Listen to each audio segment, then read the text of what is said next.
হ্যাঁ ভাইয়া, শুরু করুন প্লিজ। শুভেচ্ছা। আজকের এই বিএনপি বিএনআরসির ফোকাল পয়েন্ট পঞ্চম পর্ব আমাদের হতে যাচ্ছে।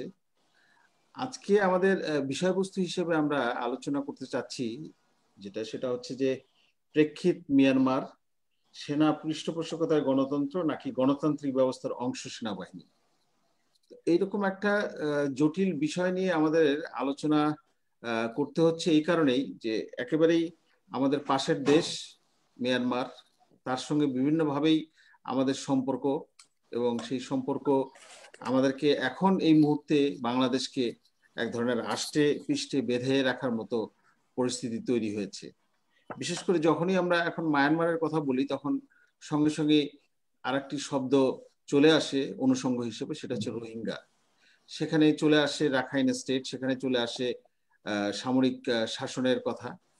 এবং আপনারা জানেন যে গত 1 ফেব্রুয়ারি এখানে নতুন করে আবার মায়ানমারে একটা সামরিক শাসন শুরু হয়েছে। বেসিক্যালি মায়ানমারে কখন সামরিক শাসন থাকে আর কখন থাকে না, এই বিষয়টার মধ্যে বিভেদ রেখা টানাটা একটা খুব কঠিন হয়ে দাঁড়ায় অনেক লোকের পক্ষেই। কারণ তাদের প্রায় 73 বছরের ইতিহাস, সেই 73 বছরের ইতিহাসের মধ্যে দেখা যাবে যে 60 বছরের মতো সময়কাল তারা সামরিক শাসনের মধ্যেই ছিল। এবং এই বিষয়গুলি কেন ছিল, সামরিক শাসনটা এত দীর্ঘস্থায়ী ওখানে কেন হচ্ছে, ঘুরে ফিরে কেন আবার সেই সামরিক শাসনই ফিরে আসে, পুরো বিষয়গুলি নিয়ে রোহিঙ্গা সহ আমাদের সঙ্গে তাদের সম্পর্ক দ্বিপাক্ষিক এবং ওই অন্যান্য বিষয় যেগুলি আছে সেটা নিয়ে আমরা আজকে এই আমাদের ফোকাল পয়েন্টে আলোচনা করতে যাচ্ছি। বিশেষ করে মায়ানমারের এই ঘটনাটা, মানে 1 ফেব্রুয়ারি যখন সেখানে সামরিক শাসন দেওয়া হলো এবং সেখানকার যে নেত্রী অং সান সুকি, তাকে গ্রেপ্তারও করা হয়েছে। তো মূলত সে কিন্তু সরকারেরই অংশ ছিল আসলে। এটা একটা খুব জটিল একটা বিষয় যে সে এই সরকারের অংশ ছিল এবং head of the council of the state ছিল। তারপরে তাকেই নির্বাচনে, নভেম্বরের যে নির্বাচন, সেই নভেম্বরের নির্বাচনে সে একটা ল্যান্ডস্লাইড ভিক্টরির মধ্য দিয়ে ক্ষমতা এসেছে। তো আমরা সেই আলোচনাগুলি করব। আমাদের সঙ্গে যুক্ত হয়েছেন ব্রিগেডিয়ার জেনারেল অবসরপ্রাপ্ত doctor Sakhawat Hossain, senior fellow, South Asian Institute for Policy and Governance, North South University. Sir সালামালাইকুম আপনাকে আমাদের এই আলোচনায়। আমরা দুঃখিত আমাদের সঙ্গে আপনাকে সংযুক্ত করার ক্ষেত্রে একটু টেকনিক্যাল ত্রুটি আমাদের ছিল, এই জন্য আমরা দুঃখ প্রকাশ করছি। আমরা স্যার বিষয়টা আপনার বলেছি যে আজকের যে বিষয়বস্তু আপনি শুনেছেন সেটা হচ্ছে যে সেনা পৃষ্ঠপোষকতায় গণতন্ত্র প্রেক্ষিত মায়ানমার নাকি গণতান্ত্রিক ব্যবস্থার অংশ সেনাবাহিনী, এইরকম একটা বিষয় নিয়ে আমরা আজকের এই আলোচনাটা শুরু করেছি। সেই আলোচনা এখনো পর্যন্ত আমরা সেই অর্থে বক্তা আমাদের এখানে 3 জন আছেন। আপনি বলবেন আমাদের এখানে, এছাড়া আমাদের সঙ্গে মূলত বলবেন প্রফেসর ডক্টর মাহবুবুল্লাহ, বিশিষ্ট শিক্ষাবিদ, সাবেক অধ্যাপক, ঢাকা বিশ্ববিদ্যালয় এবং একসময়কার তুখোড় ছাত্র নেতা। আর ব্যারিস্টার রুমিন ফারহানা, উনি বলবেন, উনি জাতীয় সংসদ সদস্য সহ আন্তর্জাতিক সম্পাদক, জাতীয় নির্বাহী কমিটি, বাংলাদেশ জাতীয়তাবাদী দল। তা আমরা স্যার, আপনি যেহেতু বলেছেন আপনার ইয়ের কথা, সেই জন্য আমরা আপনাকে দিয়ে শুরু করতে যাচ্ছি। আমরা প্রেক্ষিতটা তো স্যার বললাম যে মায়ানমার কেন আমাদের জন্য এখন একটা গুরুত্বপূর্ণ বিষয় হিসেবে সামনে চলে এলো। এখানে হঠাৎ করেই একটা নির্বাচিত সিস্টেম ছিল, যদিও অনেকেই সেই সিস্টেমটাকে একটু অন্যভাবে ব্যাখ্যা করেন যে একটা সিভিল অথরিটেরিয়ানিজম থেকে একটা মিলিটারি অথরিটেরিয়ানিজমের দিকে তার যাত্রা শুরু হলো। তো বিষয় অনেক জটিলতার দিকেই আমরা দেখছি আর কি। সেখানে তাদের নেত্রীকে গ্রেপ্তার করা হয়েছে, তাকে ডিটেইন করা হয়েছে। তো মায়ানমারের যা ইতিহাস সেটাও আমরা একটা স্যার প্রেক্ষাপট এখানে বলেছি যে প্রায় 73 বছরের তাদের যে ইতিহাস, সেই স্বাধীনতার পর থেকে তার মধ্যে প্রায় 60 বছরের মতোই তারা সামরিক শাসনের নিগড়ে ছিল। এই বিষয়গুলি সবকিছু নিয়ে এবং এইসব আলোচনা করতে যে সঙ্গে সঙ্গে মায়ানমারের সঙ্গে আমাদের যে বিষয়টা চলে আসে যে আমরা এই রোহিঙ্গার মতো একটা ইস্যুতে জড়িয়ে গেছি মায়ানমারের সঙ্গে, সব মিলেই আমরা এই পরিস্থিতি সম্মুখীন হয়েছি আর কি। আমি স্যার বলবো যদি আপনি আপনার মতো করে একেবারেই নিজের মতো করে আপনার যেটা বলার, এখানে কোনো বাধ্যবাধকতা বা সেই অর্থে কোনো প্রশ্ন থাকবে না আর কি, আপনি আপনার মতো করে স্যার বলবেন। ধন্যবাদ আপনাদেরকে আমাকে ইনভাইট করার জন্য। অলরেডি অনেক লেট হয়ে গেছে, আমি আরো আগে শুরু করে শেষ করতে চেয়েছিলাম because of the medical reasons. But anyway, প্রথমে আমি বলে রাখি, আজকাল তো বিশ্বে ডেমোক্রেটিক বা ডেমোক্রেসি বলতে যে সংজ্ঞা, সেই সংজ্ঞা তো আমরা প্রতিনিয়তই দেখছি চেঞ্জ হচ্ছে। আন্তর্জাতিকভাবে অনেক নতুন সংজ্ঞা বের হয়েছে, এখন ডেমোক্রেসি ক্লাসিফিকেশন বের হয়েছে। সেই ক্লাসিফিকেশনে যদি আমি বলি যে 4টি ক্লাসিফিকেশন আমরা এখন দেখছি ডেমোক্রেসির, সেটা হচ্ছে ফুল ডেমোক্রেসি, ফ্লট democracy, hybrid democracy, authoritarian regime. আমরা এই প্রেক্ষাপটে যদি আলোচনা করি, তাহলে বহু দেশে এখন ফুল ডেমোক্রেসি বলে কোনো কিছু নেই, ফ্লট ডেমোক্রেসিও বহু দেশে নেই, হাইব্রিড ডেমোক্রেসি বহু দেশে আছে, বা হাইব্রিড রিজিম যে ডেমোক্রেটিক প্রসেস হয়, অ্যান্ড অথরিটেরিয়ান রিজিম। আমরা মিয়ানমারের, যদি মিয়ানমার সম্বন্ধে আপনাদের ডেফিনেটলি বহু অভিজ্ঞতা আছে, কিন্তু আমার যে ক্ষুদ্র অভিজ্ঞতা, তাহলে এই প্রশ্ন আপনার প্রশ্নের সঠিক উত্তর জানবার আগে আমি মনে করি যে মিয়ানমার এজ এ কান্ট্রি, এই দেশটি সম্বন্ধে আমাদের জানা উচিত। এবং এই দেশটি সম্বন্ধে যদি আমরা না জানি, তাহলে আমরা এই প্রেক্ষাপট বা এই এই ছক, একই ছকের মধ্যে আমরা মিয়ানমারকে ফেলতে পারি না। মিয়ানমার ইজ মাল্টিলিঙ্গুয়াল এবং আপনার মাল্টি এথনিক্যাল কান্ট্রি, এবং এর 65% হচ্ছে বামার, যারা মেজরিটি হিসাবে হোল কান্ট্রিকে কন্ট্রোল করার চেষ্টা করেছিল, বা হোল কান্ট্রিকে একত্র করার চেষ্টা করেছিল, যেটা হয়নি। 1948-এ স্বাধীনতার 3 দিন পরেই কারেনরা বিদ্রোহ করে, এবং এই বিদ্রোহ ছড়িয়ে পড়ে। তারপরে CPB, communist party of Burma, বিদ্রোহ করে, এবং এই যে বিদ্রোহ স্ফুলিঙ্গ, এটা শেষ পর্যন্ত প্রতিটি উপজাতির মধ্যে চলে যায়। যে আপনি চীন থেকে শুরু করে এখন যারা আছে, প্রায় 14টি বিদ্রোহী উপজাতি আছে, যাদের বিরুদ্ধে মিয়ানমার সরকার বা আর্মি যুদ্ধ করছে। আরেকটি ক্যারেক্টারিস্টিক্স আপনার মিয়ানমার আর্মির কথা বলি। Myanmar army is predominantly Bamar army, মানে বামার জনগোষ্ঠী দ্বারাই এই আর্মি তৈরি। দ্বিতীয় যেটা হচ্ছে যে এরা diehard Buddhist, absolutely diehard Buddhist, এবং যারা যারা বৌদ্ধ ধর্মাবলম্বিতর মধ্যে অনেক তফাৎ আছে, কিন্তু এই ডাইহার্ড বুদ্ধিস্ট পরিচালিত হয় বুদ্ধিস্ট মঙ্ক দ্বারা, মিয়ানমারের সেনাবাহিনী। এখন এই সেনাবাহিনী, অতীতে আমি নাই গেলাম, 1962 থেকে ক্ষমতায়। শুধু ক্ষমতাই নয়, এখন মিয়ানমারের যতগুলো বড় ব্যবসা বা বড় পলিসি যা কিছুই আছে, সবই কিন্তু সেনাবাহিনীর বা সামরিক বাহিনী, সেনাবাহিনী বলবো না, সামরিক বাহিনী আপনার হাতে। এর মধ্যে অনেক হইচই, অনেক কিছু, অনেক ঘটনা ঘটার পরে আমরা দেখলাম 2011 সালে একটা ইলেকশন হলো, শেষ পর্যন্ত আবার 2015 সালে একটা ইলেকশন হলো। সেই ইলেকশনে আং সান সুকি, যিনি 15 বছর বন্ধ ছিলেন, এবং যাকে পশ্চিমা বিশ্ব গণতন্ত্রের মানুষকন্যা বলে সামনে হাজির করেছেন, তিনি কি করলেন? তিনি কিন্তু সামরিক বাহিনী রচিত যে কনস্টিটিউশন, যেটা একেবারে টোটালি আই উড সে যে হাইব্রিড রিজিমের কনস্টিটিউশন, সেটাকে তিনি গ্রহণ করে ইলেকশনটা করলেন 2015 সালে। এবং সেটা আমি একটু বিস্তারিত বলার দরকার নেই, কনস্টিটিউশনটা কি, এখানে যারা বাকি দুজন আছেন তারা ভালো করে জানেন। সেই কনস্টিটিউশনে কখনোই 100% ক্ষমতা সিভিলিয়ান গভর্নমেন্টকে, আমরা ডেমোক্রেসি বলতে যেটা বুঝি, তার কাছে ছিল না। বরং আমি বলবো যে 50%-এর বেশি সিন আনসিন ক্ষমতা সামরিক বাহিনীর হাতে ছিল। এই প্রেক্ষাপটে আমরা মিয়ানমারকে কতখানি ডেমোক্রেটিক কান্ট্রি আগেই বলতে পারতাম, সেটাও একটা বড় প্রশ্ন ছিল। বিশেষ করে বিশ্বের যে পশ্চিমা দেশগুলো, তারা এটাকে এক ধরনের মেনে নিয়েছিল, বিকজ মিয়ানমার বা তৎকালীন বার্মা ভূকৌশলগতভাবে অত্যন্ত গুরুত্বপূর্ণ আজকের বিশ্বে যে পরিবর্তন আমরা দেখছি, যে এই এলাকার যে জিও স্ট্র্যাটেজিক পরিবর্তন আমরা দেখছি, এবং সেই জিও স্ট্র্যাটেজিক পরিবর্তন আমাদের সামনে, এবং আমরাও কিন্তু একেবারে পার্ট না হলেও আমরা কিন্তু সেই জিও স্ট্র্যাটেজিক যে ঘূর্ণিঝড় তার মাঝখানে আছি। তো কাজে এই জিও স্ট্র্যাটেজিক ইম্পর্টেন্স, মিয়ানমারের অবস্থানের ইম্পর্টেন্স, মিয়ানমারের রিসোর্সের ইম্পর্টেন্সের কারণে আমরা দেখেছি যে ওয়েস্টার্ন কান্ট্রিজ গুলো কম্প্রোমাইজ করেছে এই গণতন্ত্র, বা যেটাকে আমি বলবো যে হাইব্রিড রিজিম, যে গণতন্ত্র, সেই গণতন্ত্রের সাথে এটাকে আমরা গণতান্ত্রিক বলছি।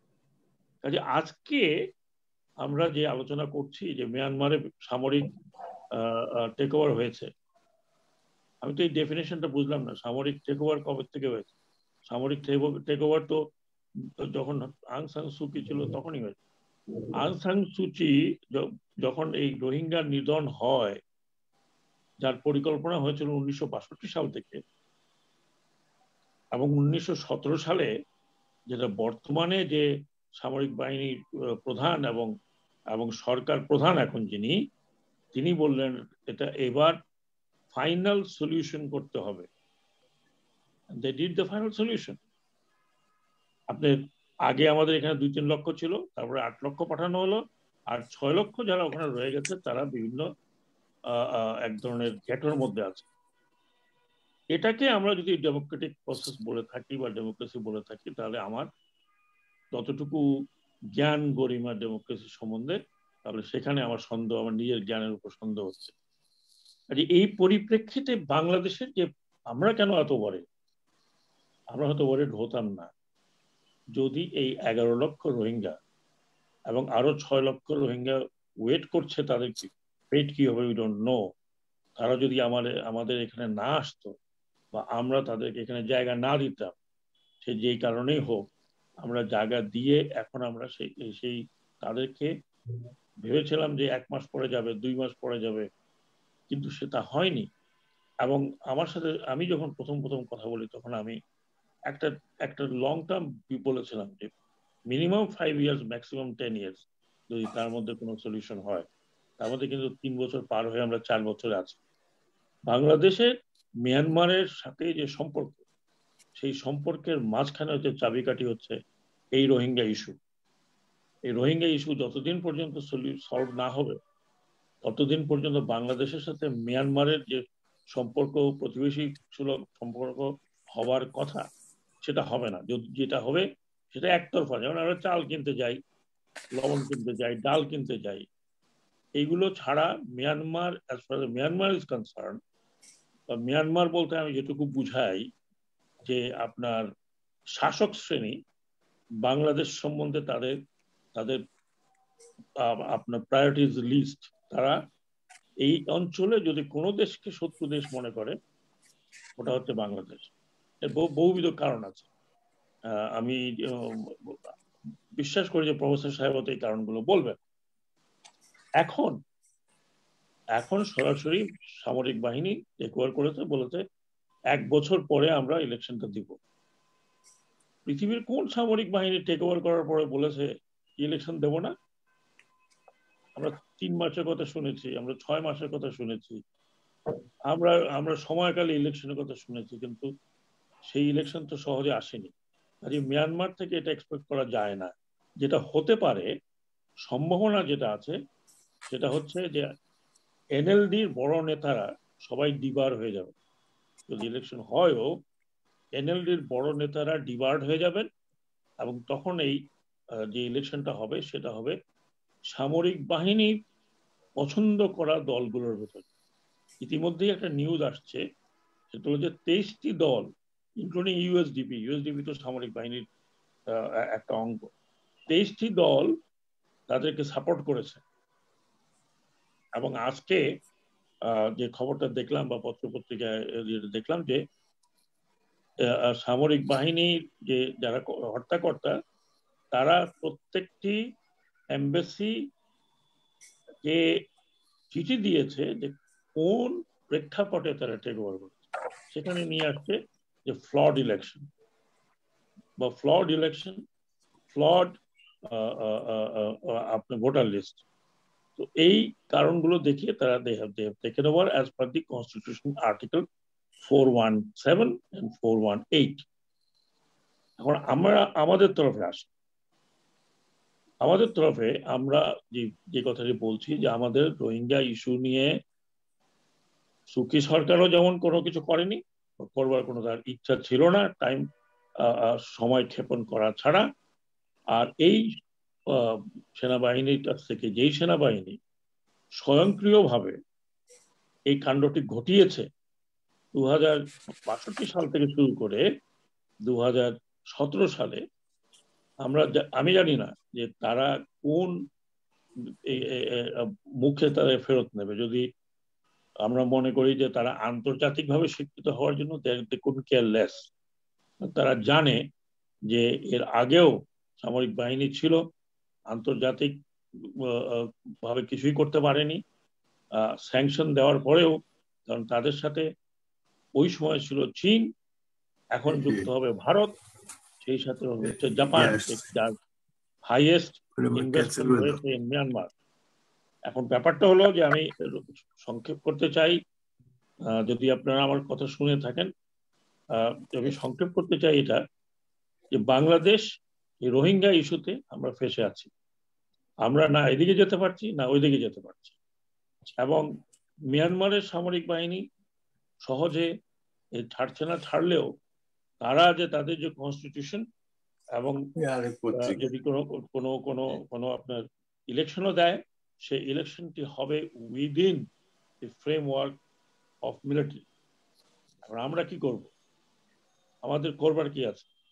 আমাদের করবার তো বহুত কিছু আছে। আমাদের ডিপ্লোম্যাটিক যতখানি সম্ভব তারা করা হয়েছে, কিন্তু আমি দেখছি যে আমরা এখানে হয়তো ভবিষ্যতে we maybe become a pawn in the new geostrategic scenario. হয়তো আমরা we could be torn between the east and the west. তো সেই জায়গাতে আমি মনে করি যে আমাদেরকে এটা নিয়ে আলোচনা করতে হবে যে আমাদের এই রোহিঙ্গা সংকটটা আমরা কিভাবে করব। আর একটি কথা বলি, রোহিঙ্গা সংকট যত সময় যাবে ততই কিন্তু এটা বাংলাদেশের জন্য, বাংলাদেশের সিকিউরিটির জন্য, বাংলাদেশের সামাজিক নিরাপত্তার জন্য is going to be a big problem. আমি এই বলে এখানে শান্ত করছি। স্যার ধন্যবাদ আপনাকে। আমরা ইতিপূর্বে যখন আপনি আসেননি তখন আমরা বলছিলাম যে আমরা নিজেরাও এবং সবাই প্রায় কনফিউজড যে আসলে মায়ানমারে কখন সামরিক শাসনের বাইরে ছিল আর কি। তাদের 60 ইয়ার্স যদি আমরা হিসাব করি তাহলে এই সময়কালের মধ্যে কখন তারা সামরিক শাসনে ছিল আর কখন সামরিক শাসনের বাইরে ছিল, এটা নিয়ে ইতিমধ্যে জাতীয় এবং আন্তর্জাতিক পর্যায়েও এক ধরনের কথাবার্তা হয়েছে। সেই জিনিসটা আমরা ইতিমধ্যে একটু আলোচনা করেছিলাম। তো আপনাকে অসংখ্য ধন্যবাদ। আমাদের মূল ফোকাস পয়েন্ট যেটা ছিল যে রোহিঙ্গাতে আমাদের কি কি সমস্যাগুলি হচ্ছে, এটা সমাধানটা কি, তো সেটা তো স্যার আপনি বলেছেন।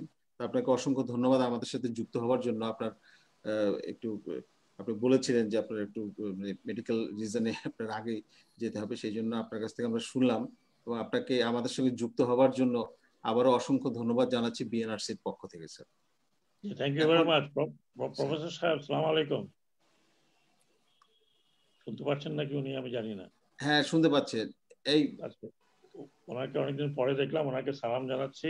জি। আর রুমিন ফারহানাকে দেখিনি। এখন কি আমি কথা বলবো?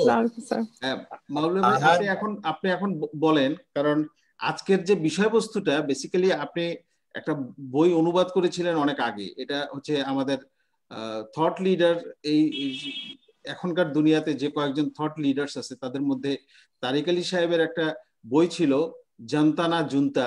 তো সেটার একটা অনুবাদ আপনি অনেক আগে করেছিলেন। হ্যাঁ, অনুবাদ আমি করি নাই। এটা বইটা শোনেন, বইটার নাম ছিল Pakistan military rule or people's power. হ্যাঁ সেই, এবং এই বইটা উনি 69-এর আন্দোলনকে ভিত্তি করে পাকিস্তানের রাজনীতির গতিপথ কি হতে পারে সেগুলো নিয়ে বিশ্লেষণ করেছেন।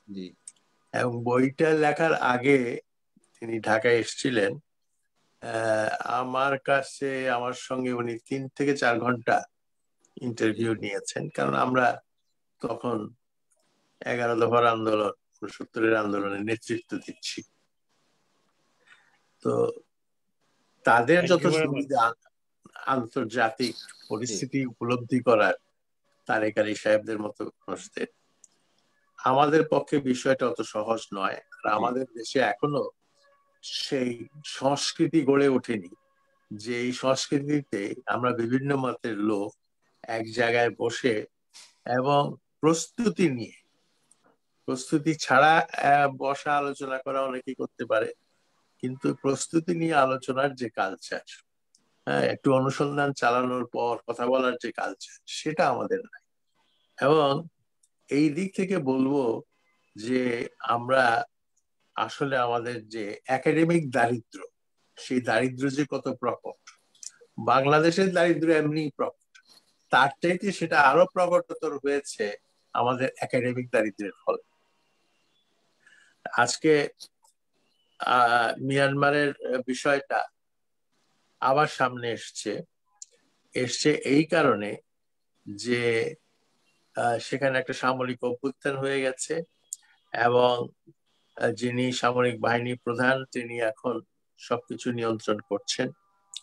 তবে আমি বলবো এখন পর্যন্ত তাদের যা রিয়াকশন, সাধারণ মানুষ কিন্তু অনেকেই, হসপিটালের ডাক্তাররা, নার্সরা, তারা কি বলে বিক্ষোভ দেখাচ্ছে এবং তারা প্রতিবাদ করছে। তারপরে কিছু কিছু জায়গায় অন্যরাও প্রতিবাদ করছে। সেই সব প্রতিবাদগুলো দমন করার জন্য খুব বড় ধরনের কোনো পদক্ষেপ নেওয়া হয়েছে এটা এখন পর্যন্ত আমরা দেখি।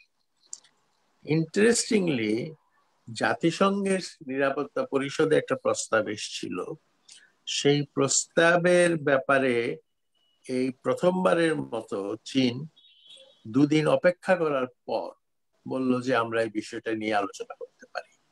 মানে এর আগে যতবারই আলোচনা এসেছিল ততবারই চীন সরাসরি, যেটাকে ভ্যাটো দেওয়া বলে, সেই ভ্যাটোটা দিয়ে দিচ্ছে। কিন্তু এবার তার স্ট্র্যাটেজি দেখছি যে সে আলোচনা করতে চায় বিষয়টার কিভাবে সমাধান হতে পারে, কাজেই তারা সরাসরি সেখানে কোনো ভ্যাটো দেয়নি। যাই হোক, আন্তর্জাতিক বিশ্ব পরিমণ্ডল পরিবর্তনশীল, স্বার্থের সম্পর্কগুলো পরিবর্তনশীল, এবং যেটাকে আমরা জিও স্ট্র্যাটেজিক রিলেশনশিপ বলি বা তার পাশাপাশি জিও ইকোনমিক রিলেশনশিপের কথা বলি, সবকিছুই কিন্তু পরিবর্তন হচ্ছে। এবং বিশেষ করে যে একটা মহামারীও রাজনীতিকে কিভাবে প্রভাবিত করতে পারে এবং আন্তর্জাতিক সম্পর্ককে কিভাবে প্রভাবিত করতে পারে, আমাদের চোখের সামনে এই ঘটনাটা ঘটছে। আমরা যদি একটু নিজেরা ভাবতাম তাহলে হয়তো নিজেরাই মানে ইন্টারন্যাশনাল রিলেশনস এর ভালো এক্সপার্ট হয়ে যেতে পারতাম। তো যাই হোক, এখন আমরা যে বিষয়টা আলোচনা করছি সেটা হচ্ছে যে 1 নম্বর হচ্ছে যে মিয়ানমারের গণতন্ত্রের ভবিষ্যৎ কি। ওই কথা যদি ওঠে তাহলে বলতে হবে পৃথিবীতে গণতন্ত্রের ভবিষ্যৎ কি। হ্যাঁ, কারণ গণতন্ত্রের ভবিষ্যৎ সম্পর্কে এখন অনেকেই হতাশ। এই হতাশ হওয়ার পেছনে বড় কারণটা হচ্ছে যে এখন ডেমোক্রেসির নামে এক ধরনের আন্দোলন গড়ে উঠেছে যেটাকে বলা হয় লোকরঞ্জনবাদী আন্দোলন। এই লোকরঞ্জনবাদী আন্দোলনের ফলে যেটা হচ্ছে সেটা হলো গণতন্ত্রের যে মূল স্পিরিট, মানুষে মানুষের সাম্য, ধর্মীয় কারণে বা এথনিক কারণে বা গায়ের রঙের কারণে সেখানে কারো অধিকার ক্ষুণ্ণ হয় না, এটাই হচ্ছে গণতন্ত্রের মৌলিক স্পিরিট। সেই স্পিরিট থেকে এখন দেখা যাচ্ছে যে ইউরোপের অনেক সুসভ্য দেশ যাদের গণতান্ত্রিক ঐতিহ্যের ইতিহাস আছে, সেই সব দেশ সেখানে দেখা যাচ্ছে যে এই বিদেশি অভিবাসীদের বিরুদ্ধে তারা ক্ষোভ প্রকাশ করছে, তাদেরকে তাড়িয়ে দেওয়ার কথা বলছে বা তাদেরকে আর ঠাঁই না দেওয়ার কথা বলছে। এবং এটার আড়ালে একটা আইডেন্টিটি পলিটিক্স ডেভেলপ করেছে। এই আইডেন্টিটি পলিটিক্স এর মূল বিষয়টা হচ্ছে যে আমি জার্মান, কিন্তু এইভাবে বিদেশি আসতে থাকলে কি আমি আর জার্মান থাকবো? একইভাবে হয়তো ডাচরা সেখানে সেটা ভাবছে, ফরাসিরাও সেরকমই ভাবছে। ফলে এটা একটা যেটাকে বলা হয় একটা নেগেটিভ, মানে সমাজ ব্যবস্থার উপরে একটা নেগেটিভ প্রভাব ফেলছে। এবং এই নেগেটিভ প্রভাবের ফলে গণতন্ত্রও কিন্তু মানে আহ বাংলায় একটু ওই পরিশীলিত বাংলায় বলে মানে শ্রীহারা হয়ে যাচ্ছে। গণতন্ত্রের যে চেহারা, এই চেহারার যে মাধুর্য, সেই মাধুর্য নষ্ট হয়ে যাচ্ছে। তো অনেকে অনেক কথা বলেন, তো আমি মনে করি গণতন্ত্রের এই মাধুর্য এই মাত্র দ্বিতীয় মহাযুদ্ধের পরবর্তী সময়ের ঘটনা নয়, বা এই প্রথম মহাযুদ্ধ এবং দ্বিতীয় মহাযুদ্ধের মধ্যেকার ঘটনার নয়। গণতন্ত্রের মাধুর্য হারাতে শুরু করেছে কিন্তু মানে বিংশ শতাব্দীর, মানে গত শতাব্দীর প্রথম 5-7 বছরের মধ্যে। এটা আমরা জানি কোত্থেকে? এটা আমরা জানি, আপনারা জানেন যে সংবাদপত্রের স্বাধীনতা, এটা হচ্ছে গণতন্ত্রকে রক্ষা করার, গণতন্ত্রকে নানাভাবে যেটাকে বলা হয় তার সার এবং শক্তি যোগানো, হ্যাঁ, যত্ন করা, এইটা সংবাদপত্রের স্বাধীনতার মধ্যে দিয়ে হয়ে থাকে। এবং সংবাদপত্রের স্বাধীনতা এটা গণতান্ত্রিক রাষ্ট্রে শক্তির ভারসাম্য রক্ষা করার ব্যাপারেও বিরাট ভূমিকা পালন করে।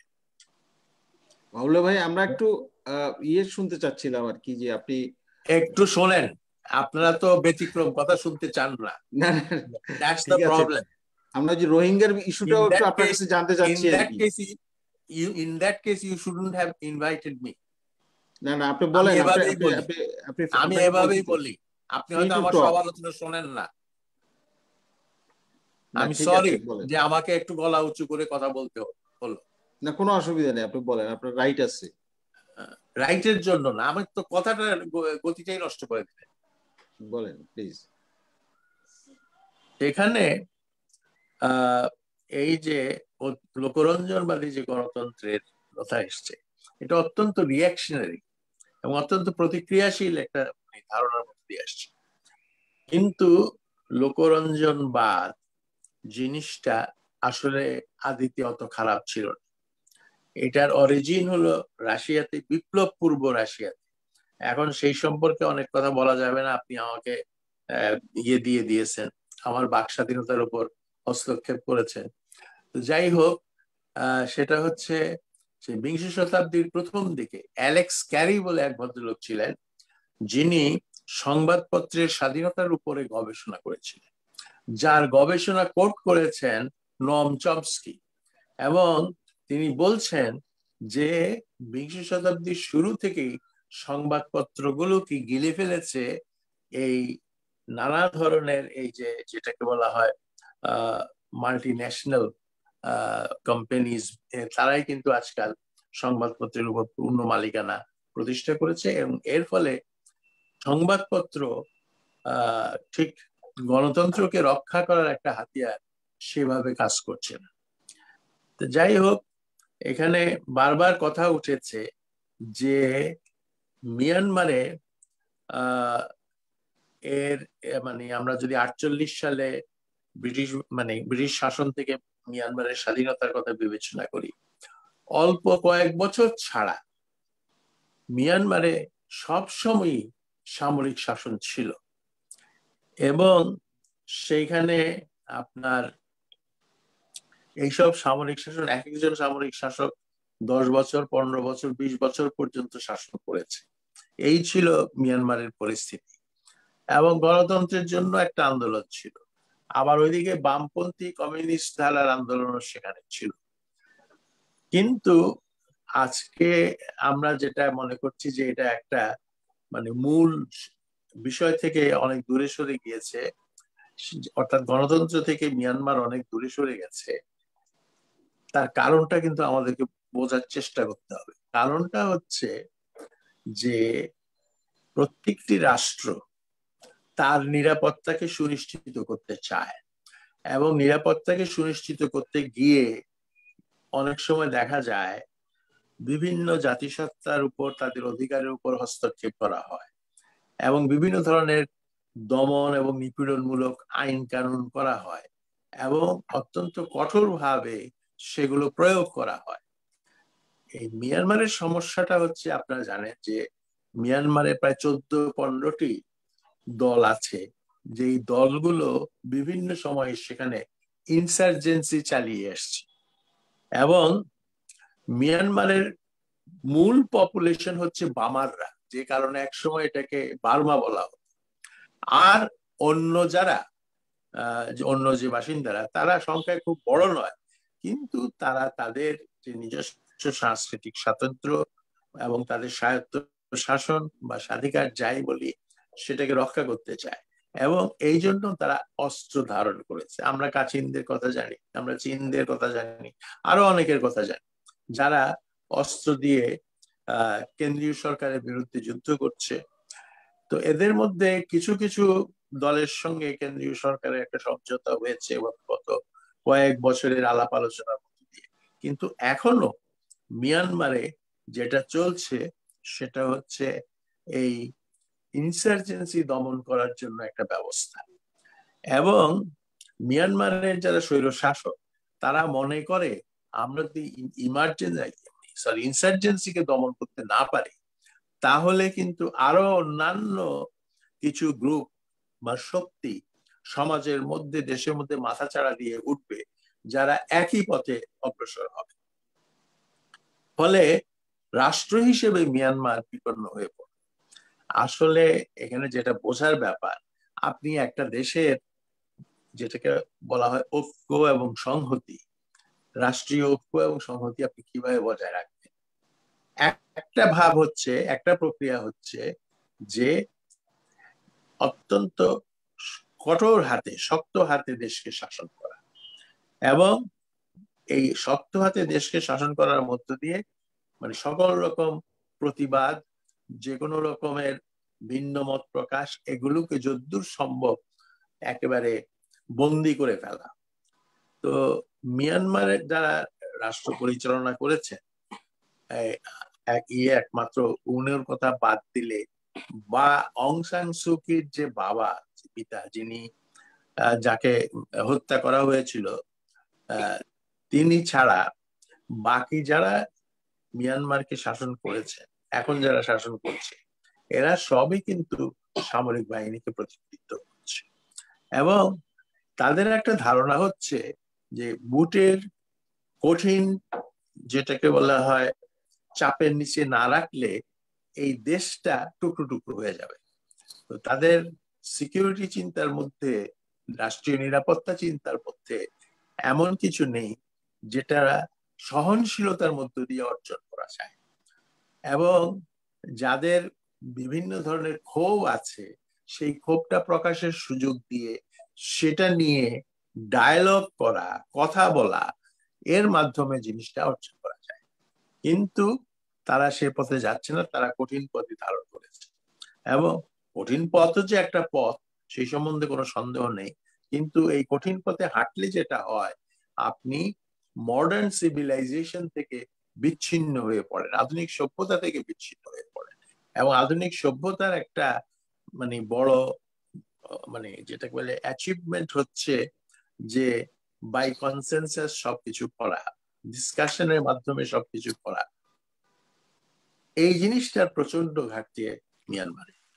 তার পাশাপাশি আমরা যখন এইখানে এই রোহিঙ্গাদের আগমনের সমস্যায় জর্জরিত, এবং 10 থেকে 12 লাখ রোহিঙ্গা বাংলাদেশে আশ্রয় নিয়েছে, কোন পরিস্থিতিতে, কিভাবে, কেন এখানে আশ্রয় নিয়েছে, সেই কাহিনী এখানে নতুন করে বলার দরকার নাই। কিন্তু বিস্মিত হতে হয় যখন আমরা দেখি যে মিয়ানমারের যে সরকার, সেই সরকার ক্ষুদ্র ক্ষুদ্র অনেক জাতিসত্তার নাম তাদের সংবিধানে স্থান দিয়েছে, কিন্তু রোহিঙ্গাদেরকে সেখানে স্থান দেয় নাই। এবং যে সমস্ত কূটনৈতিক সিদ্ধান্ত হয়, এবং দেখা যায় দুটো দেশ সেই সিদ্ধান্তের মধ্যে জড়িত, বাংলাদেশ এবং সেখানে রোহিঙ্গাদেরকে রোহিঙ্গা হিসেবে উল্লেখ করা হয় না। এমনকি কফি আনানের রিপোর্ট, কফি আনান যখন মিয়ানমারে গেলেন এবং কফি আনানের যে 6 বন্ধু মিলে যে তারা মিয়ানমার সম্পর্কে, বিশেষ করে আরাকান রাজ্যের সমস্যা সম্পর্কে তারা যে রিপোর্টটা দিলেন, সেখানে কিন্তু মিয়ানমার সরকারের প্রত্যক্ষ একটা নির্দেশনা ছিল।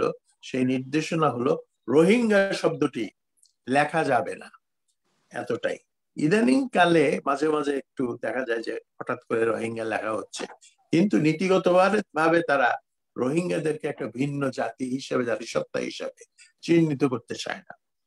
এদের বেশিরভাগই হলো মুসলিম এবং এদেরকে বলা হয় যে উল্লেখ করতে গিয়ে এদের সম্পর্কে যা বাংলাদেশি মুসলিম বা এই ধরনের কিছু কথা বলা হয়।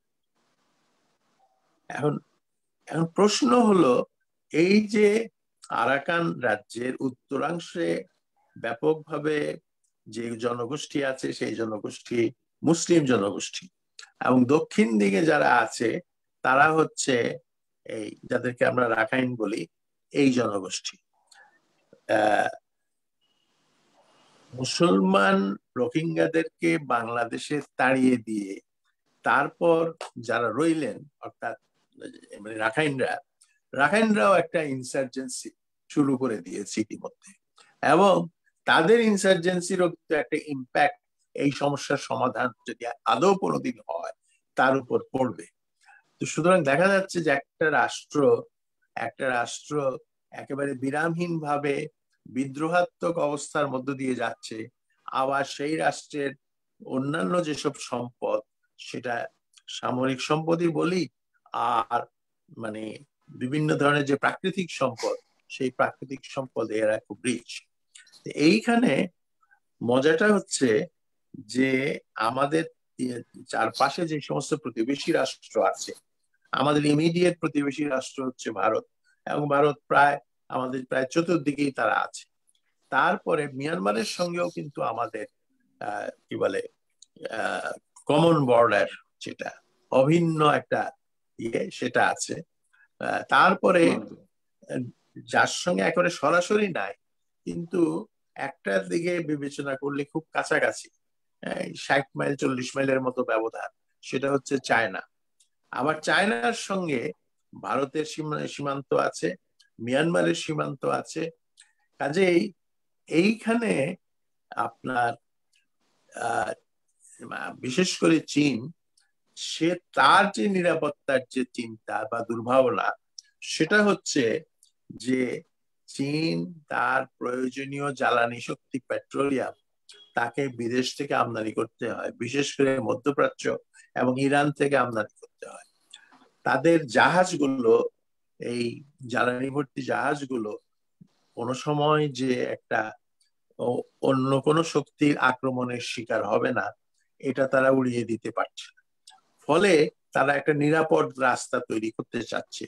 সেই নিরাপদ রাস্তার মধ্যে রয়েছে আপনার ডিপ সি পোর্ট করা মিয়ানমারে, এবং সেখান থেকে আপনার পাইপলাইন দিয়ে গ্যাস নেওয়ার ব্যবস্থা করা, এবং অন্যান্য মানে যে কি বলে অপরিশোধিত তেল, সেটাও নেওয়ার একটা ব্যবস্থা করা। এগুলো তারা মিয়ানমার সরকারের সঙ্গে একটা সমঝোতা এসছে এবং এই ডেভেলপমেন্ট গুলো চলছে। এবং আমরা কি একটু আমাদের সংসদ সদস্য হয়ে একটু ঘুরে এসে তারপরে আপনি আবার একটু বলবেন, তারপরে একটু টাইম ফ্রেমটা আমরা ঠিক রাখতে পারি আর কি। তাহলে না, আমার আর খুব বেশি বলার নাই। জি, তারপরে আমি যেটা কাজেই চীন এবং কি বলে মিয়ানমারের যে স্বার্থ, সেটা একটা বেশ কঠিন একটা সম্পর্ক তাদের। একদিকে চীন নৈতিকতার কারণে বাংলাদেশের সঙ্গেও চীন বন্ধুত্ব কামনা করে, এই কারণে বাংলাদেশের অসন্তুষ্টি সে চায় না। আবার এইটাও ঠিক, মিয়ানমারের অসন্তুষ্টিও চায় না। দুপক্ষ অসন্তুষ্টির মুক্ত ভাবে তারা কিভাবে এই সমস্যার সমাধানের মধ্যে আসতে পারে, সেটা একটা বড় চিন্তার বিষয়। তবে আপনাদেরকে একটু বলে রাখি, সেটা হচ্ছে আমাদের একটা ধারণা যে গোড়া থেকেই চীন এবং মিয়ানমারের মধ্যে মানে সুসম্পর্ক বিদ্যমান, এইরকম একটা ধারণা বাংলাদেশের মধ্যে আছে। কিন্তু আসল ঘটনা সে কথা বলে না।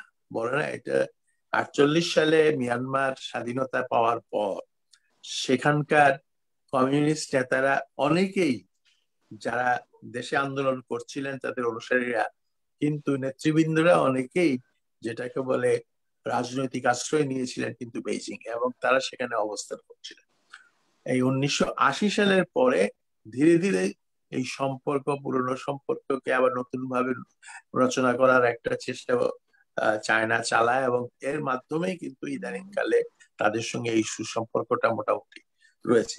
একইভাবে ভারতেরও সেখানে স্বার্থ রয়েছে বিরাট, সেখানে তারা একই ধরনের প্রায় স্বার্থ। কাজেই এই সমস্যার সমাধান মানে হতে পারে যদি এই তিনটা দেশ ভারত, বাংলাদেশ এবং চায়না আন্তরিকভাবে কামনা করে যে সমস্যার সমাধান হোক। কিন্তু আন্তরিকভাবে কামনা না করলে যেটা হবে, বাংলাদেশের যে নিজস্ব নিরাপত্তা বা সিকিউরিটি, সেই সিকিউরিটি কিন্তু ব্যাহত হবে। যাই হোক, আমি এই পর্যন্ত এখানে আপনাকে অসংখ্য ধন্যবাদ। পরবর্তীকালে আমি আশা করব আপনি আমাকে 2 মিনিট সময় দেবেন। জি, অবশ্যই। আমরা এখন আসলে আলোচনায় ঢুকতে যাচ্ছি। আসলে তো আলোচনার প্রেক্ষাপটটা এত বেশি বড়, এবং এ ব্যাপারে আপনার যতটুকু মানে জানাশোনা আছে সেটা শুনতে গেলেও আমাদের অনেক সময় দরকার। তো যাই হোক, আমরা সময় বিবেচনাটা যেহেতু আছে এখানে একটা, সেই জন্য আমরা এখন আসতে চাই আমাদের ব্যারিস্টার রুমিন ফারহানার কাছে। তো ব্যারিস্টার রুমিন ফারহানার কাছে আসার আগে আমি যেটা বলতে চাচ্ছি সেটা হচ্ছে যে, আচ্ছা, এই জিনিসটা তৈরি করা হয়েছিল 181 পৃষ্ঠা, জি 181 পেজ, এই জিনিস এটা আছে স্যার। এটা রোহিঙ্গা জি স্যার। তো এটা এখন আমরা যেটা বলতে চাচ্ছি সেটা হচ্ছে যে মায়ানমার নিয়ে আসলে আলোচনাটা যেটা আছে, সেই আলোচনার সঙ্গে আমাদের একটা মানে আমরা যদি মিল অমিলের জায়গাটা খুঁজতে যাই, সেটা একটা খুব গুরুত্বপূর্ণ প্রশ্ন এখানে আসবে। যেমন মায়ানমারের এই যে নির্বাচন হয়ে গেল, সেখানে নতুন করে আবার সামরিক শাসন এলো, কিন্তু দীর্ঘদিন ধরে মায়ানমারে যেটা চলছে, বিশেষ করে 2008 সালে যে সংবিধানটা তারা রচনা করেছে আন্ডার দ্য সার্ভিলেন্স অফ সামরিক বাহিনীকে নিয়ে করেছে মূলত, সেটাও নিয়ে তাদের একটা বিরোধের বিশাল জায়গা আছে আর কি। কিন্তু গত কয়েক বছরে যেটা আমরা লক্ষ্য করেছি যে মায়ানমারে 2015 থেকে 2020 পর্যন্ত সেখানে আপনার এই গণতান্ত্রিক চেতনাটা নিম্নমুখী হয়েছে, গণমাধ্যমের উপর কঠিন নিয়ন্ত্রণ নিয়েছে, যার ফলে সঠিক স্বাধীনতা এবং সুশীল সমাজের জন্য আপনার যে ভূমিকা সেটা সংকুচিত হয়েছে। এছাড়াও টেলিকমিউনিকেশন অ্যাক্ট কিংবা আনলফুল অ্যাসোসিয়েশন অ্যাক্ট, মানে বেআইনি সভা সমাবেশ ইত্যাদি নিয়ে আইন, এবং পেনাল কোডে ডিফেমেশন অ্যাক্ট বা অনুচ্ছেদ যুক্ত করে দেওয়া হয়েছে। ফলে ওখানকার সাংবাদিক সহ সংবাদকর্মীরা, মিডিয়া কর্মীরা তারা কিন্তু সবসময় এক ধরনের ভীতিকর পরিস্থিতির মধ্যে বসবাস করেন। আর এক দিক দিয়ে আমরা লক্ষ্য করব যে এখানে মিসেস সুকি, তার যে অবস্থান, তার যে ভূমিকা, তার ভূমিকার কারণে জাতীয় এবং আন্তর্জাতিকভাবে উনি কিন্তু, জাতীয়ভাবে বাইরের লোকরা বলছেন, আন্তর্জাতিক সম্প্রদায়ের লোকরা বলছেন যে উনি কক্ষচ্যুত হয়েছেন কিংবা জাতিচ্যুত হয়েছেন। এই নোবেল বিজয়ী একজন মহিলা দীর্ঘদিন জান্তা বিরোধী, সামরিক শাসন বিরোধী আন্দোলন করে এখন এই জায়গায় এসেছেন। তো সব মিলে আমি রুমিন ফারহানার কাছে একটু বলবো যে এই জিনিসগুলি একটু বিষয়গুলি দেখা, এবং এটা আমাদের বাংলাদেশের সঙ্গেও হয়তো বা কোনো কোনো জায়গায় রেজেম্বলেন্স অনেক বেশি পাওয়া যাবে। তো সেই জিনিসগুলি নিয়ে আপনি আপনার মতো করে আলোচনা করেন, এখানে কোনো প্রশ্ন থাকবে না। আপনাকে অসংখ্য ধন্যবাদ আহাদ ভাই। আমার আগে যে দুজন বিজ্ঞ আলোচক এই বিষয়টির উপর আলোকপাত করেছেন, তারপরে আমার মনে হয় না যে আমার কিছু যুক্ত করবার মতন অবশিষ্ট আছে। তারপরেও যেহেতু আপনি আমাকে সুযোগ দিয়েছেন, আমি দুটো কথা একটু বলি। আজকে আলোচনায় একটা বিষয় কিন্তু সকলেই একমত হয়েছেন যে মিয়ানমারে আসলে কখন সামরিক শাসন থাকে আর কখন থাকে না, এটাই একটা রহস্যজনক বিষয়। 1948 সালে স্বাধীন হবার পর এই প্রায় 70-73 বছরে দেখা গেছে 60 বছরই তাদের একেবারে সরাসরি তারা সামরিক শাসনের অধীনে ছিল, এবং এর বাইরেও যে সময়টুকু সামরিক শাসন না বলে আমরা একটা গণতান্ত্রিক লেবাস দেবার চেষ্টা করছি, সেটাও কিন্তু মূলত সামরিক শাসনেরই একটা অংশ। কারণ আপনি যদি তাদের কনস্টিটিউশন বা সংবিধানটা দেখেন, আপনি দেখবেন যে সেখানে বলাই আছে যে 25% সিট থাকবে মিলিটারি রিজার্ভ সিট হিসেবে তাদের সংসদে। সেখানে বলা হচ্ছে যে তাদের ডিফেন্স মিনিস্ট্রি, তাদের হোম মিনিস্ট্রি, তাদের বর্ডার মিনিস্ট্রি, এগুলো কিন্তু সেনাবাহিনীর অধীনে থাকবে। সুতরাং ডিফেন্স, হোম এবং বর্ডারের মতন অতি গুরুত্বপূর্ণ তিনটি মন্ত্রণালয় যখন তাদের অধীনে থাকে, সেনাবাহিনীর অধীনে থাকে, সামরিক বাহিনীর অধীনে থাকে, তখন আসলে সেই দেশটি কতটুকু গণতান্ত্রিক হয়ে উঠতে পারে সেটা একটা বড় প্রশ্ন।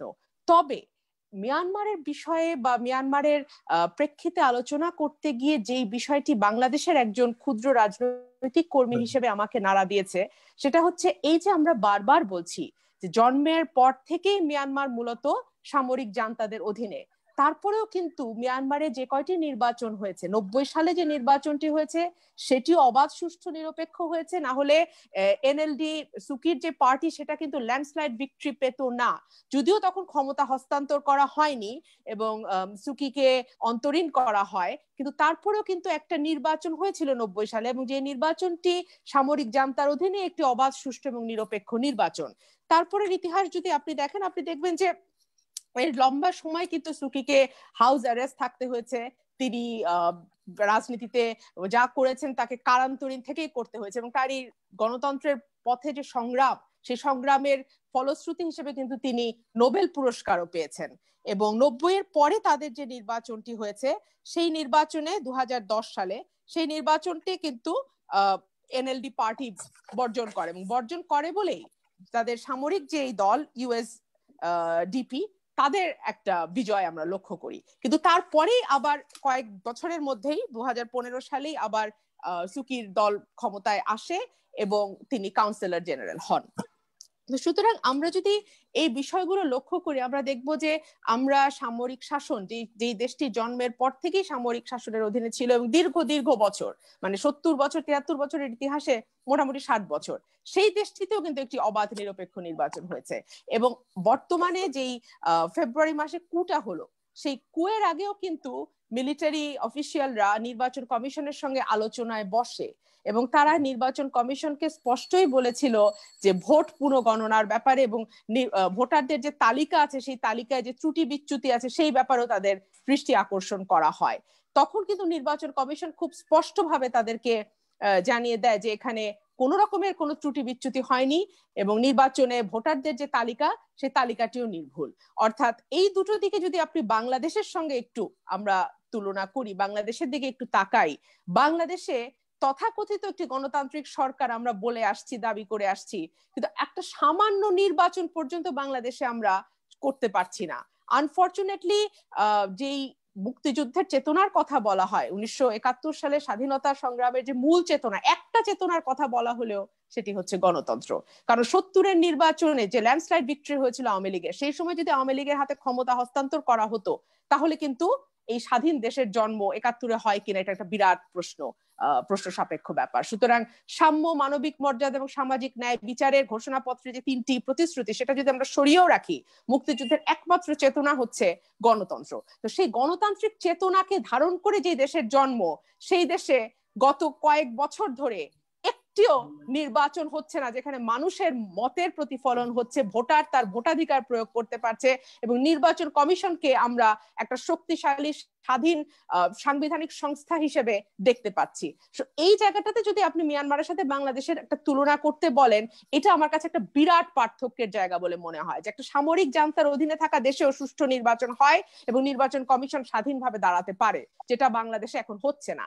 আর দ্বিতীয় যে প্রশ্নটি বিষয়টি আপনি তুলেছেন, যে সংবাদপত্রের স্বাধীনতা এবং মানুষের কথা বলবার, মত প্রকাশ করবার অধিকারের কথা, সেই দিকে যদি আমি তাকাই, আমি বলবো যে বাংলাদেশের অবস্থা তো তার চেয়েও ভয়াবহ। আপনি যদি পেন ইন্টারন্যাশনাল রিপোর্ট দেখেন, আপনি যদি রিপোর্টার্স উইদাউট বর্ডার্স এর রিপোর্ট দেখেন, অ্যামনেস্টি ইন্টারন্যাশনাল রিপোর্ট দেখেন, আপনি দেখবেন যে শুধু ফ্রিডম হাউসের রিপোর্ট দেখেন, হিউম্যান রাইটস ওয়াচের রিপোর্ট দেখেন, আপনি দেখবেন যে বাংলাদেশে শুধুমাত্র ভিন্ন মত প্রকাশ করবার জন্য প্রতি বছর কতশো মানুষকে কারাগারে যেতে হয়, কয়জন মানুষ গুম হয়ে যায়, কয়জন মানুষকে ডিজিটাল সিকিউরিটি অ্যাক্টের আন্ডারে মামলা দেয়া হয়।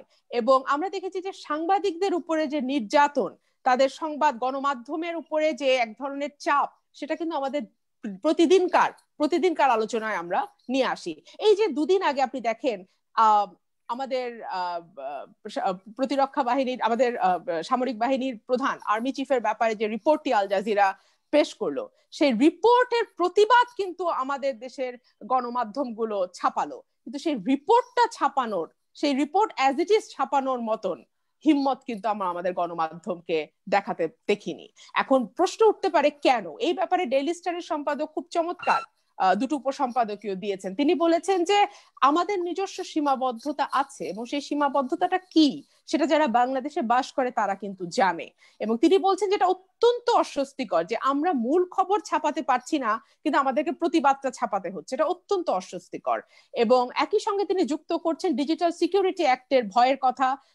আমরা দেখছি যে নানান কালা কানুনের পাশাপাশি এক ধরনের সেলফ সেন্সরশিপও কিন্তু আরোপ করা হয়, কারণ সাংবাদিকদের উপরে শুধু যে আইনি নির্যাতন চলে তা নয়, বেআইনি নির্যাতনও আমরা দেখি যে তাদের উপরে হয়। তাদেরকে নানান ভাবে চাপে রাখা হয়, ভয় ভীতি দেখানো হয়, শারীরিক ভাবে নির্যাতন করা হয়, তুলে নিয়ে যাওয়া হয়, গুম করে ফেলা হয়। আপনার নিশ্চয়ই সাংবাদিক কাজলের কথা মনে আছে, 570 দিন তিনি কিন্তু অন্ধকারে ছিলেন এবং বিভিন্ন মামলায় তাকে জামিন নিয়ে বের হতে পরিবারের কাছে ফিরতে দীর্ঘ সময় লেগেছে, এবং তার মধ্যে একটা বিরাট সময় কিন্তু তিনি একেবারে অন্ধকারে ছিলেন, আমরা জানি না তিনি কোথায় ছিলেন।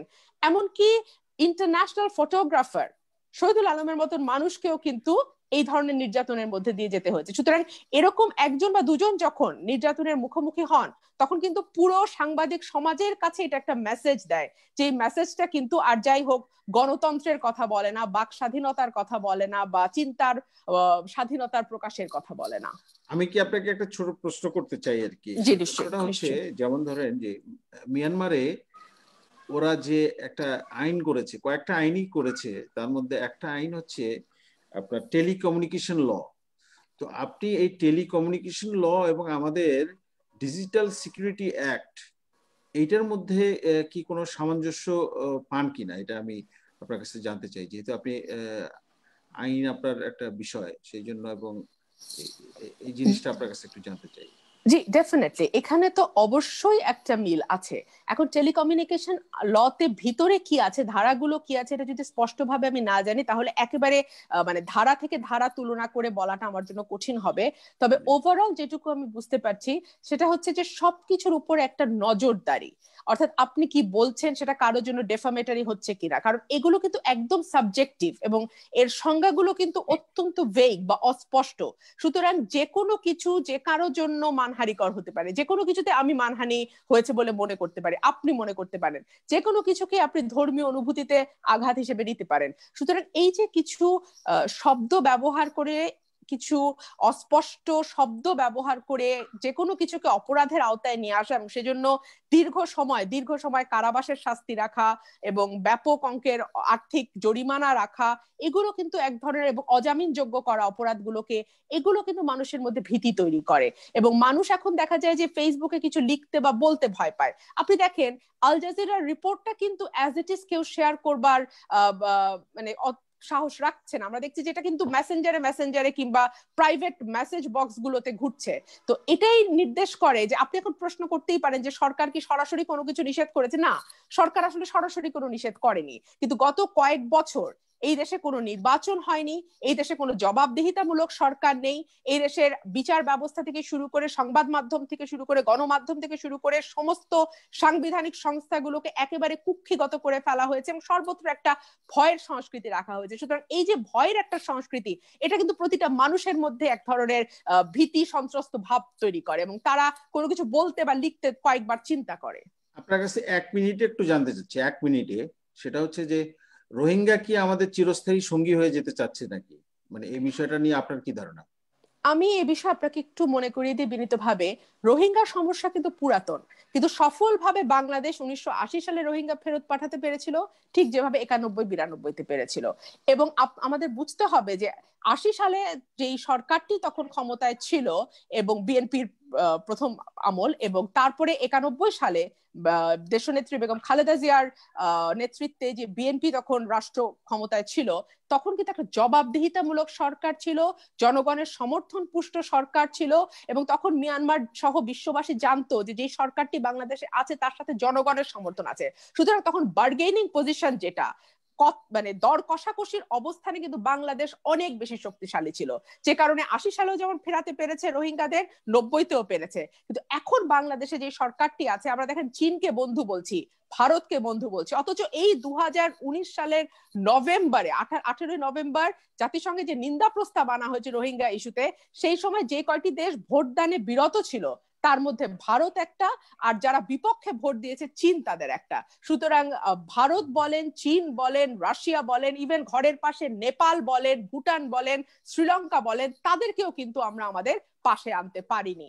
এটা বাংলাদেশের কূটনৈতিক ব্যর্থতা, দর কষাকষির ব্যর্থতা, এবং যখন একটা সরকার জনগণের ভোট ছাড়া থাকে তখন তাকে অন্যান্য আন্তর্জাতিক সম্প্রদায়ের নানান দর কষাকষি, রাষ্ট্রের স্বার্থ, দেশের স্বার্থ, মানুষের স্বার্থের উপরে নিজের ক্ষমতায় থাকবার স্বার্থকে প্রায়োরিটি দিতে হয়। এবং সেটা যখন প্রায়োরিটি লিস্টের 1 নম্বরে চলে আসে, তখন কিন্তু দেশের স্বার্থ, মানুষের স্বার্থ, রোহিঙ্গা ইস্যু বলেন, তিস্তার পানি বলেন, বর্ডার কিলিং বলেন, এগুলো অনেক পিছনে চলে যায়। রুমিন ফারহানা, আপনাকে অসংখ্য ধন্যবাদ। আমাদের সময়ের সীমাবদ্ধতা ছিল একটু, তো সেই জন্য আমি আপনাকে আমাদের এই আলোচনায় অংশগ্রহণ করার জন্য আবারও ধন্যবাদ জানাচ্ছি। এবং একই সঙ্গে এই আলোচনাটার আমরা সমাপ্তি টানবো আমাদের প্রফেসর মাহবুবুল্লাহ ভাইয়ের মাধ্যমে। সেখানে আমার শুধুমাত্র স্যারের কাছে যেটা জানার বিষয়, সেটা আমাদের একটা অবজারভেশন এরকম যে একটা নিরঙ্কুশ, যেটাকে স্বৈরাচার বলে, সেই স্বৈরাচার যেমন সামরিক বাহিনী সেখানে চালু রেখেছিল, এট দ্য সেম টাইম অং সান সুকিও কিন্তু সেই নিরঙ্কুশ অ্যাবসলিউটিজম কিংবা নিরঙ্কুশ তার মানে আধিপত্য, সেই আধিপত্যটা কিন্তু জারি রেখেছিল। ফলাফল হিসেবে যখন সে এখন ক্ষমতাচ্যুত হলো, তাতে তার দেশের ভিতরে খুব একটা প্রতিবাদ লক্ষ্য করা যাচ্ছে না। আর আমাদের মতো দেশগুলিতে একসময় তার অনেক সময় অনেক সমর্থক ছিল, লোকজনের সামাজিক মাধ্যমে এক ধরনের খুশির ভাব পরিলক্ষিত করা গেছে আর কি। তো আমি স্যারের কাছে জানতে চাইবো যে মানে আপনি এই বিষয়গুলি নিয়ে আপনার একটা মতামত আপনি জানাবেন। আমাদের সময় আমরা এটা শেষ করতে চাই স্যার উইদিন 10 মিনিটস টাইম। দেখুন, আমরা এখানে সামরিক বাহিনীর ভূমিকা একটা রাষ্ট্রে কি হয় সেটা প্রত্যক্ষভাবে না হলেও পরোক্ষভাবে সেই আলোচনাটা করেছি, এবং এর মধ্যে চলে আসে সিভিল মিলিটারি রিলেশনস এর প্রশ্ন। অর্থাৎ সামরিক কর্তৃপক্ষ বা সামরিক ইয়াদের সঙ্গে সাধারণ যারা বেসামরিক নাগরিক তাদের সম্পর্ক। তো আমরা যেসব দেশকে আমরা গণতন্ত্রের একেবারে কি বলবো প্রার্থনাগার হিসাবে মনে করি, সেই সব দেশেও কিন্তু গণতন্ত্র যদি আপনি একটু গভীরে যান তাহলে দেখবেন যে সেখানেও সামরিকতন্ত্র, এমনকি মার্কিন গণতন্ত্রকেও সামরিকতন্ত্র আপনার প্রভাবিত করে। এখন এই কথা বলার জন্য হয়তো অনেকে মনে করবেন যে আমি গণতন্ত্রের ইস্যুটাকে খাটো করছি। আসলে খাটো করছি না। প্রবলেমটা হলো ডিপ স্টেটের প্রবলেম। এই ডিপ স্টেট আপনার কি করবে না করবে আপনার নিরাপত্তা, রাষ্ট্রীয় নিরাপত্তার ব্যাপারে, এইটা একটা খুব বিরাট জিনিস। দ্বিতীয়ত, রোহিঙ্গাদের সম্পর্কে আমি তো আগে বলেছিলাম যে ক্ষুদ্র জাতিসত্তা মিয়ানমারে আর যে কটা আছে তাদের সকলের নাম অন্তর্ভুক্ত আছে মূল লিস্টের মধ্যে, কিন্তু একমাত্র যে জাতিসত্তার নাম নাই সেটা হচ্ছে রোহিঙ্গা। এবং রোহিঙ্গাদেরকে রোহিঙ্গা হিসাবেও কিন্তু মিয়ানমারের সরকার স্বীকার করে না। এবং তাদের এই রোহিঙ্গাদের আজকের এই বিপদ সৃষ্টি হওয়ার পেছনে সবচেয়ে বড় কারণ হচ্ছে 1984 সালে করা তাদের যেটাকে বলা হয় সিটিজেন অ্যাক্ট।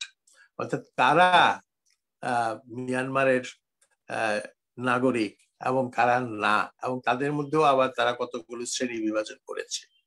এবং এটা প্রয়োগ করার ফলে দেখা যাচ্ছে যে মানে অধিকাংশ রোহিঙ্গার পক্ষেই প্রমাণ করা অত্যন্ত কঠিন হবে যে তারা আসলেই একটা মানে ওই দেশের নাগরিক। এবং এইটা তো ইতিহাস এবং সভ্যতার বিরুদ্ধে যায়। আমরা জানি এটা, যে কোনো মানুষ তার জন্ম যদি কোনো একটা দেশে হয়, সে জন্মসূত্রে কিন্তু সে সেই দেশের নাগরিক অটোমেটিক্যালি হয়ে যায়। এটাই হচ্ছে ইন্টারন্যাশনাল প্র্যাকটিস। আমেরিকানরাও এই প্র্যাকটিসটা মেনে নেয়। তো আমাদের এই যে রোহিঙ্গাদের সম্পর্কে বলা হচ্ছে, এই রোহিঙ্গারা কারা? এই রোহিঙ্গারা হচ্ছে আপনার, এদের মধ্যে আরব দেশের অধিবাসী তারা ছিল, যারা বাণিজ্যের উদ্দেশ্যে আপনার এত দূরে এসেছিল, এবং যারা একটা ঝড়ের কবলে পড়ে তাদের জাহাজ ডুবি হয় এবং সেখান থেকে যারা রক্ষা পেয়ে সাঁতরে কুলে উঠতে পেরেছিল, তাদেরকে তখনকার রাজা আশ্রয় দেয়, জমি দেয় থাকার জন্য। এইটা হলো প্রথম দফা। দ্বিতীয় পর্যায়ে মুসলমানরা এসেছিল এখানে, সেটা হলো যে রাজার সাহায্যের জন্য যুদ্ধে কিছু লোক দরকার, সেই মানুষ হিসেবে এখানে রোহিঙ্গারা এসেছিল।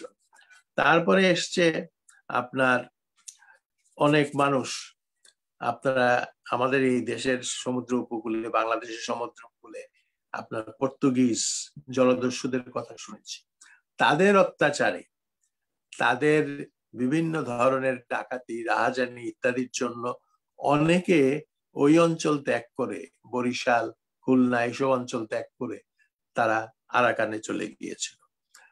তারপরে আপনার শাহ সুজা যখন তার জীবন বাঁচানোর জন্য আশ্রয় হিসেবে আরাকানে গিয়েছিলেন, তার সঙ্গে প্রায় 30-40 হাজার লোক গিয়েছিল। এই সব মিলে রোহিঙ্গা জনগোষ্ঠীটা তৈরি হয়েছে। এবং এই রোহিঙ্গা জনগোষ্ঠী শুধুমাত্র বাংলাদেশের বাঙালি মুসলমানদের দ্বারা গঠিত এটা মনে করলে চলবে না।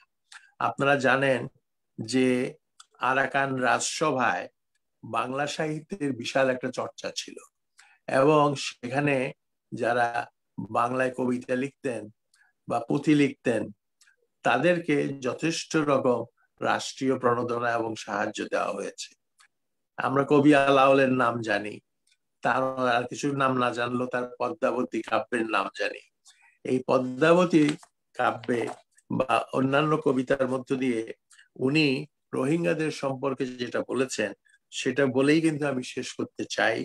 সেটা হচ্ছে, নানা দেশে নানা লোক শুনিয়া রসাঙ্গ ভোগ, আইসন্ত নৃপ ছায়াতল, আরবি, মিশবি, শামি, তুর্কি, হাবশি, রুমি, খোরাসানা, উপবেগী শালা, লাহোরি, সুলতানি, সিন্ধি, এখানে সিন্ধুর লোক, লাহোরের লোক, কাশ্মীরি, দক্ষিণী হিন্দি, কামরূপ আর বঙ্গদেশী, ওই পায়ে খোটাচারি, কর্ণালী, মালয়বাড়ি, আচি, কুচি, কর্ণাটক রাশি, বহু শেখ, সৈয়দজাদা, মোগল, পাঠান, যোদ্ধা, রাজপুত, হিন্দু নানা জাতি, আভাই, বড়মা, শ্যাম, ত্রিপুরা কুকির নাম, কতেব কহিব ভাতি ভাতি, আরাকানি, ওলন্দাজ, দিনমার, ইংরাজ, কান্তিলাল আর ফ্রান্সিস। অর্থাৎ এর থেকে আমরা যেটা বুঝলাম যে আমরা এখন বলি যে আমেরিকা হচ্ছে মেল্টিং পট অফ ডিফারেন্ট মানে হিউম্যান বিংস, কিন্তু দেখতে পাচ্ছি এই রোহিঙ্গারা এরা শুধু যে বাংলাদেশের মানুষ তা নয়, তারা কাশ্মীর থেকে এসছে, তারা খোরাসান থেকে এসছে, তারা সেন্ট্রাল এশিয়া থেকে এসছে, আর আফগানিস্তান থেকে এসছে, এবং ভারতেরও বিভিন্ন অঞ্চল থেকে এসছে। সুতরাং এরা ন্যায্যভাবে সেখানকার গণতন্ত্র এবং সেখানকার বিশেষ করে নাগরিক অধিকার হিসাবে, একজন নাগরিক হিসাবে যে অধিকার করার কথা, সিটিজেন হিসেবে যে ভোগ করার কথা, সেই অধিকারটা ভোগ করতে পারে। আজকে আমাদেরকে কিন্তু এই বিষয়টা আন্তর্জাতিক মহলে তুলে ধরতে হবে যে এই সিটিজেন্স অ্যাক্ট, এইটা আমাদের দেশে যে 12 লক্ষ বা 10 লক্ষ রোহিঙ্গা আশ্রয় নিয়েছে তাদের দেশে ফিরে যাওয়ার ব্যাপারে বিরাট বাধা, কারণ এই আইন যতদিন থাকবে বলবৎ ততদিন তারা তাদের অধিকার পাবে না, এবং তাদের উপর যে কোনো অত্যাচার করা বলবি যে সেনাবাহিনী রয়েছে তাদের পক্ষে করা সম্ভব। সেই জন্য আমাদের কূটনীতিতে এই ডাইমেনশন গুলো যোগ করা। আমরা যদি মনে করি যে আমরা একটা সুস্থ পৃথিবীতে বাস করতে চাই এবং মানুষের মতো হিসেবে বাস করতে চাই, আমরা কোনোভাবে কোন রকম হীনমন্যতায় ভুগতে চাই না, তাহলে কিন্তু আমাদেরকে তাদের যে মৌলিক অধিকার সেটা দিয়ে দেওয়ার জন্য বলবো। কারণ একটা দেশে যদি আপনি 800 বছর ধরে বা 1000 বছর ধরে বাস করেন, তাহলে আপনাকে সেখানকার নাগরিক না বলে আর কোনো উপায় নেই। একইভাবে আমাদের দেশেও নাগরিকত্ব নিয়ে যখন প্রশ্ন উঠেছিল, তখন ওই একটা যুক্তি, সেটা হচ্ছে তার জন্ম কি বাংলাদেশে হয়েছিল, এই এক প্রশ্নের উপরই কিন্তু গোটা মামলা ফয়সালা হয়ে যায়।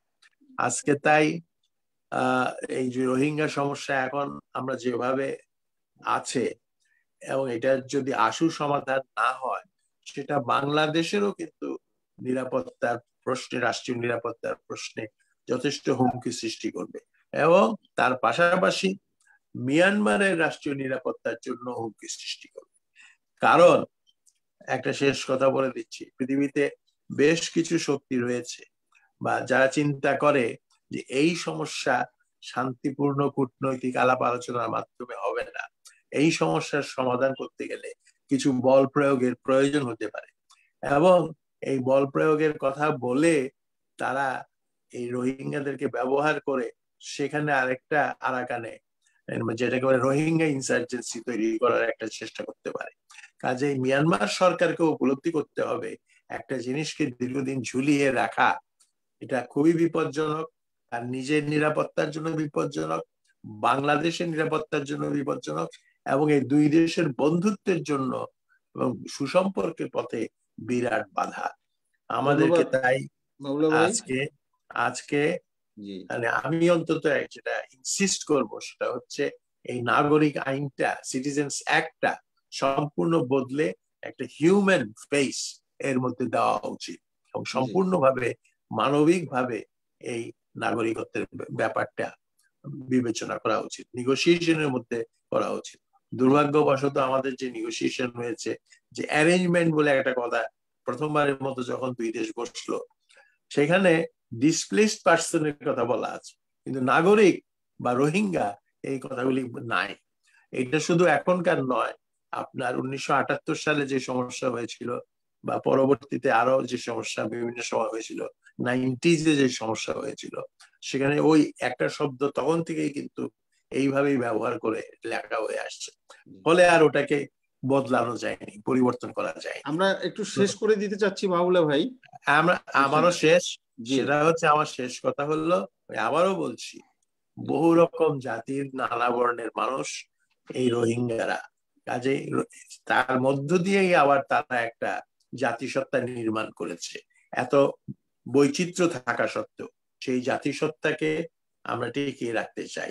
যেমন আমরা চাই বিলুপ্ত প্রায় জাতিগুলিকে রক্ষা করতে, আমরা চাই বিলুপ্ত প্রায় ভাষাকে রক্ষা করতে, তাহলে রোহিঙ্গারা তো মানুষ, তাদেরকে কেন আমরা রক্ষা করার জন্য কথা বলবো না, জনমত সৃষ্টি করবো না, বিশ্ব জনমত সৃষ্টি করবো না?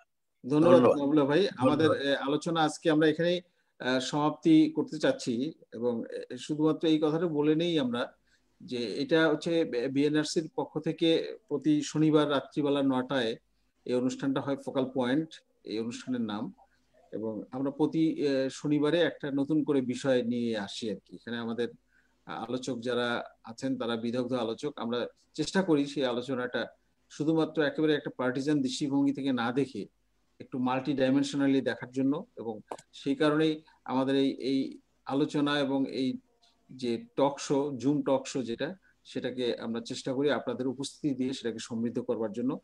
আগামী শনিবার আবারও আমরা একটা নতুন বিষয় নিয়ে আপনাদের সামনে হাজির হব। সেই পর্যন্ত আপনারা আমাদের সঙ্গে আছেন এবং থাকবেন এই আশাবাদ ব্যক্ত করে আজকের এই অনুষ্ঠানে এখানেই শেষ করছি। সকলকে ধন্যবাদ।